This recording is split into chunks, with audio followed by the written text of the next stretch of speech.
outreach on a global, national, and local level. We talk about people blazing a trail, helping out the less fortunate here in America, the state, and across the world on this episode of The Crude Truth.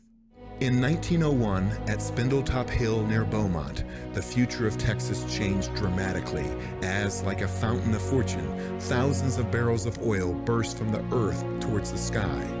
Soon, Detroit would be cranking out Model Ts by the millions, and America was on the move, thanks to the black gold being produced in Texas. Now, more than a century later, the vehicles are different, but nothing else has truly changed. Sure, there may be many other alternative energy sources like wind and solar and electric. But let's be honest, America depends on oil and entrepreneurs, and if the USA is truly going to be independent, it has to know the crude truth. NAPE is a proud sponsor of The Crude Truth. Be sure to register for the NAPE Expo 2024, February 7th through the 9th at the George R. Brown Convention Center in Houston, Texas. Hurry and register today. NAPE, where deals happen. This episode is brought to you by LFS Chemistry, committed to being good stewards of the environment and providing the tools so you can be too. NAPE Expo, where deals happen. Air Compressor Solutions. When everything is on the line, Air Compressor Solutions is the dependable choice to keep commercial business powered up. Sandstone Group. Exec Crew. Elevate your network, elevate your knowledge. Oil and Gas Workers Association. Pecos Country Operating. Fueling our future. Well, good morning, good afternoon, good evening, whenever it is. Thank you as always for tuning in, watching, listening to another episode of The Crude Truth. Please be sure to like, subscribe, send me any questions that you may have about anything, and I'd love to answer those questions. You can go to always www.thecrudetruth.com. Check out my Twitter at truth_crude, or also on LinkedIn at The Crude Truth. Well, as you got from my teaser there, we're going to talk today and switch gears and talk about a crude truth that's going on here in America and across the world that is just totally being ignored. And I feel like very small Band-Aids are truly being put on a gashing wound. Today, I have brought on somebody that is a philanthropist, somebody that is just blazing a trail that is literally boots on the ground when it comes to helping out our less fortunate, and more importantly, our homeless here in America. My guest today is Blair Pifer. Blair, how are you? I'm great. Thank you so much for having me on here. I'm so blessed to be here. No, thank you. You have been just blazing a trail.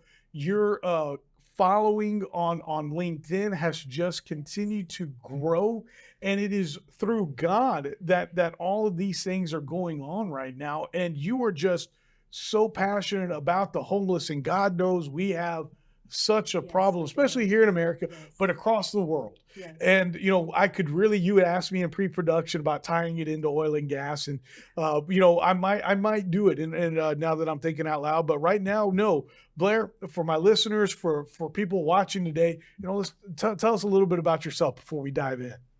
Hi, everyone. I'm Blair Pifer. I've been in Fort Worth for about 15 years now. Love it out here. I've been serving the homeless community here in Fort Worth for 6 years now. There are so many people on the streets out here. There's a ton. Every time I go down there, which is every Sunday evening, I go feed the homeless. I just run into 10 to 20 people every time. I mean, I know their names, I know their story. Yeah. These are my friends now. So I've put a lot of heart and a lot of time out there, and I just absolutely love to serve and give back in that place. Well, you talk about that, and what you're doing out there for people that don't know who you are, haven't checked out, because you do share a lot on LinkedIn about what goes on out there on the streets. You're literally out there. You are ministering. You are talking to people that are homeless. That some of them you've known now for 2 or 3 years at a time. And when y'all are giving food out, they show up and you're sitting there. Again, you're talking to them, you're ministering to them. and just giving them that little bit of hope and gives them that motivation for one more day. I was talking to my father the other day and I said, Dad, I don't know if this helps, people out there. He goes, you know what, RT? He goes, it's giving them one more day, one more day of hope. And that hopefully that one day they're going to be able to then go and turn it around. And like you shared, he also shared, he goes, because once you're down at the bottom, sometimes if you don't have the support, it is hard to get back up. It really is. And it's really important to still just show them love. A lot of people feed, and we definitely need that, give money, all that. But love is really an important thing for these people out there, just to know that they're cared for. So they want better out of their life, and just go out there and shine God's glory and God's light in that place. And they really just thrive off of it. They love it. So that's really important, I've noticed. So when we're out there serving, I just go and love on the people, and I've just met so many friends. Last night I was out there serving the homeless, and it was wonderful. I ran across a couple I've known for a few years. I met them when I was giving out blankets in 22-degree weather a couple years ago, 2 or 3 years ago, and they had popped out of their tent and shaken, and they needed help, and they took 1.5 years before they actually even told me their story. So it does take time to get to know these people as well, to find out what their real needs are, because sometimes what we think are their real needs, there's something else that we could help with. Right. And just like you said, everybody can help in a different way. So if somebody feeds or somebody clothes, even just last week when I was out there, when I had a couple people go for interviews downtown Fort Worth, they were actually able to get an interview on the spot, but they didn't have a phone, so they could get a call back. Oh. So little things like that we don't think about when we're like, hey, well, just tell them to get a job. Well, sometimes it's not that easy. There's steps that we could do to help them in that process of getting there. You mentioned the steps, and I want to go back just a little bit, and then I want to kind of go, well, let's dive into the steps. What is it that you guys are doing? And you're part of a group that's, and correct me if I'm wrong, it's Fort Worth Under the Bridge Ministries. Yes. Is that correct? Yes. And you guys are out there. I had an opportunity to do that. And you guys are out there giving out food, clothing, drinks, and just sharing, and just with anybody that's out there. How are y'all taking steps to help these individuals out with these callbacks, with anything else that they may need help with to get back up on their feet, Blair? Absolutely. So with Under the Bridge Ministries, they've been down there for 3 years now, and they started out just giving out like 67 sandwiches, and then it grew from there.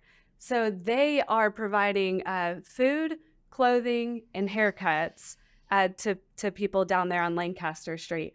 They also have an outreach where we can give back on the side, but this is also an offering to our tithing as well. So we actually could use some help to do things like this, especially with the phones. And, I know that there's prepaid phones that we could, help out with, but there's so much more as well. I mean, the list can go on. Well, what made you get into this 6 years ago? Let's talk about that. Let's go back. Here you are. You're in Fort Worth. I will point out to our listeners and to our viewers that we are here at the Real News Studios in Dallas today. Yes. But you're there in Fort Worth, and I love Fort Worth, and I think Fort Worth does a better job keeping the homeless out of downtown than Dallas does. But you know what? What made you want to go do this? What was it about it? Well, I'm going to get a little personal here. Okay. So the first day that I fed the homeless, I actually was hungover, really hungover. Okay. Yes, I was. And I had already promised a friend that I would be on the streets at 8 a.m. to serve for the very first time. I went out there not feeling great, and as soon as I saw the need out there, it changed immediately. Wow. My feelings changed immediately. I found a family with 3 children, and one was a little 1.5-year-old boy. He had no pants on, no shoes on. He had scuffs on his knees. so scarred that they were there, they were permanent, and it just devastated me. And in that moment, my whole life changed, and I wound up actually getting this family's phone number. Okay. They did have a home, they had housing, but they had nothing in their home. I went to their home. We filled it up with furniture, took them to the store down the street, did a supermarket sweep for them and let them fill up a basket. I gave them 30 minutes to go shopping and filled it up, took my children, we all piled in my truck. And but what also is crazy that day is, yes, I was home, or I was hungover, and it was a whole change in my life at that point. That was the day I found out that I was pregnant with my youngest son, who's now 5.5. So there is so much goodness to that story for me, even though it's a testimony and it's a story of being so far down. Mm-hmm. God brought me so far up in that place. Wow, what a story. Yeah. What a story. Wow. I can only imagine, the supermarket sweep, seeing them there, be able to go and get what they needed. And that is just awesome that God has put you in a place that you can do that. In my teaser today, I mentioned globally. And how, even globally, we do need to be helping individuals out. What are you doing on a global scale? I'd like, or better yet, I would like for you to share with all the listeners and viewers what you're doing on a global effort. So I have an orphanage in Uganda, Mm-hmm. and we have 61 children there. I've been with them several years now. I'm not on the board, but I'm very close to it. I'm one of the top sponsors for them. I help them raise funds. This is my heart, and I would say my second home is Africa. I absolutely love it. I've been there twice. I went there this year. Mm-hmm. I got to see my children, and I consider myself like their mama. Yeah. So when I come, they come running, and it's just incredible to be there and to humble yourself in a place like that. And yeah, I have a huge heart for that. So I have that orphanage, and also I've done ministry as well in Belize and in Mexico. In Belize, I got really close with a little boy who's 10 years old. His name is Diego, and he's handicapped, very handicapped. And I was able to surprise them the following day at their home. And I broke down in tears. They have dirt floors and hardly any walls, and they had a fire going inside the home, which is very unsafe. She was actually, the mama was pregnant, and she just had a baby this year. So I want to get them a home built. Yeah. So that is my goal to do next year during spring break. I have a team that's willing to go down there, and we can get that built for them, get them a handicap accessible. There's no running water, so they bathe in the creek nearby. So. Wow. And how can people reach out to you to help donate or be a sponsor of that Belize trip? Absolutely. Well, I can give you my email and my phone number and have them contact me there. Okay. I am in the process of setting up a nonprofit, Yes. and I'm really looking forward to that. I know a lot of people have mentioned that through LinkedIn. They say, hey, get this set up. We want to donate. So now I'm at a place that I'm ready to get started on that. Like, I'm just a little person here, but I know that God has really big plans for me, and I'm ready to step into that place. So this is really exciting for me. Speaking of exciting, Africa is such a place that, it's literally beyond the wild, wild west with rules, regulations, laws. It's a place, and I'll tie it in, to the oil and gas real quick. It's just a darn shame with the slavery that's going on to mine for all these critical minerals, for us to transition from oil and gas to electric vehicles so that we here in America can live better. But let's talk about that orphanage. Like, you've got 61 kids here. How do they get there? How, what is it that they do? What is it that they need? Let's talk about that orphanage. Okay, Yeah. absolutely. I actually had a friend message me this morning. She said, Blair, I had a dream about you this morning that you were here again. And I had responded back, I've had 2 dreams since the summertime that I was there. She said, this is my second dream as well. So I know that it's going to come to be again soon. This orphanage we had 61 children. One passed away in July from malaria. Died within a few hours. It happened super fast. His name was Ali, and he was really close to me. Good little boy of mine. So we have 61 children. They live in a 1,000 square foot home with 3 house moms. That was not acceptable for me when I went 4 years ago. So we've done a lot of fundraising, and a lot of work has been done since I came back this year. So we added another home, another building to split up the boys and the girls, and we added more bunk beds and more mattresses. We've put in a security wall around to keep them safe. Not only to keep them safe from people coming in, but from them going out too, since we have so many children and only 3 moms. We got solar panels. So now we don't have to have a fire every single night. We can actually have a little bit of light out there because they are in a village tucked away. We have a water well. We're in the process of building a school right now on the facility. We have about 5 acres to build on. So we're in the process of doing our first phase there.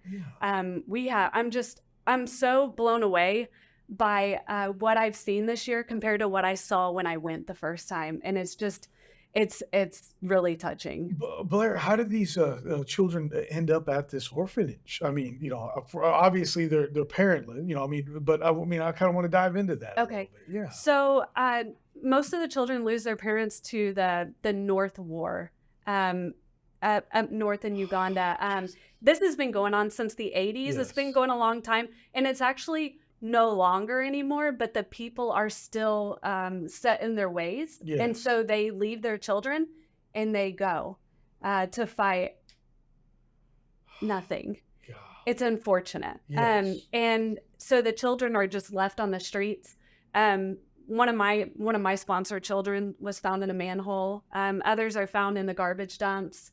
Some are just found abandoned in homes. So some of the local authorities know the founder, Teddy Nanjini, and he gives her a call and brings them in. Wow. So we are at our max at this point, and we've had the same children for 4 or 5 years now. They stay with us. These children don't get adopted out. Adoption is really hard in Uganda. So I've just taken on that role of mother and just love on them. Yeah. Wow. What I cannot believe that, we talk about, here in America, and God knows, we could talk about the homeless here in America all day long and how we need to do more to get people back on their feet. Right. But then yet we turn a blind eye to the rest of the world. And here we are. You mentioned solar panels. Okay. And how awesome that is that they got a little bit of electricity. Yes. And again, I'll tie it into the oil and gas. Okay. That, if we just had a little bit of oil and gas there, or natural gas that could provide that heat and that electricity every day, obviously they can drill a water well. So there's just some things there that oil and gas can help bring them out of a third world, while we in our administration right now is forcing these places to stay in that third world setting, while other places like China and India are fighting to come up, and they don't care about the environment the way that we do here. Or more importantly, they don't care about human lives the way we do here. And I do want to say that I care about lives, from a drilling aspect, as people know, we have the most strictest rules from safety to environmental when it comes to drilling. Out other places, again, I'll use the term, it's the wild, wild west. So tell me about, again, I want people to know, you've got your LinkedIn. If you don't mind just telling that to people so they can contact it and reach out to you that way. Well, I'm Blair Pifer on LinkedIn, and I also and my company is Sunshine Restored Construction Services, so you can find me through that as well. Yes. Yeah, and I look forward to growing my LinkedIn as well, but it's for the glory of the Lord. Yes. He told me to go actually into the marketplace in October, and so I've only been on there since October, so almost a year now, but He's doing some big things through it, and I'm so blessed by it. Well, what do you see coming down? Okay, you've got the Belize coming up. What do you see coming around the corner here in the next 12 months? Let's talk about it in the next 12 months. So I see more of the school being built in Uganda. That's a big factor. We're spending Uganda. The schools are not free. So we're spending about $4,000 every quarter to send our children to school. And then we send more throughout the village as well, because if we're not helping them, the children are not going to school. And school is so important out there for these children. Otherwise, they're selling in the market on the street. So that is important. Also, I have a small fundraiser I'm working on personally, and it's actually directly for the children. I'm working on getting them bicycles. Yes. So bicycles are so important out there. It is their means of transportation, but it's also just a special gift to each one of these children. They've never received anything like that. Yes. And so far, I've got 3 out. So I'm really excited by that. And these children are blown away, and they're just so happy. But we can only walk as far as we can walk. And if we're deep in a village somewhere, they've never seen these markets that I'm talking about. They've never seen like life outside of this village. Yeah. They've never seen a bathtub or a toilet. Wow. Yeah. Blair, the work that you are doing right now, it's amazing. Thank you so much for doing the work and for allowing the opportunity for me to have you on to talk about this. We need to hear, dare I say, the crude truth about what's going on the streets here in America and across the world, that we are forgetting about our people. And, God says that, hey, we need to take care of our people. Yes. And, love and respect. And in fact, I just had one guest on, as you were talking about love earlier, and how, when you love something, this other guest was like, it comes pure. And that means that you are a pure person when you have true love. And so, and that goes for anything. So the fact that, hey, that we can open up our hearts and our minds to help out others the way that you're doing it, you're just such an example. So thank you very much. Again, for everyone out there, please reach out. We'll definitely put your email in the show notes so that people can get with you. I mean, bicycles. Here we take that for granted. I know we talked about that in our pre-production meeting. It's like, what do you mean they can't? Like if you try hauling bicycles literally across the world, right. There's a lot that goes into that, considering Africa doesn't have a whole lot already. So, well, even just as simple as little blankets, we sent a bunch of $5 blankets, like 70 of them a couple years ago for Christmas, thinking that would be a fun little gift. Well, the tariff on that was $1,100. Wow. Going out of Florida. Wow.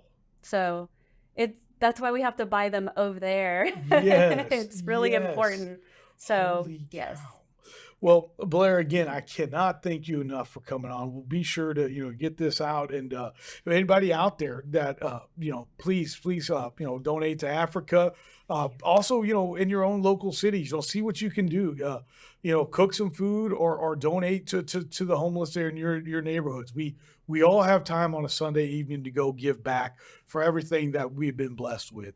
I know I need to do more of it myself, and I'll say that right here. And that's obviously, it's recorded as everything else. So again, Blair, thank you again for coming on, and thank you all very much. And we'll see you again here on another episode of The Crude Truth. Again, thank you to our sponsors, LFS Chemistry, NAPE Expo, Air Compressor Solutions, Exec Crew, Oil and Gas Workers Association, Pecos Country Operating. The easiest way to start your own podcast and TV show? Real News Communications Network. Stand out from your competition. Produce streams of high-quality social media content. Become a thought leader in your industry. With RNCN, you get to be the host. We handle everything else. Tour one of our 3 locations in Dallas, Fort Worth, and the Colony. Call 972-402-6333 or visit launchashow.com to find out more.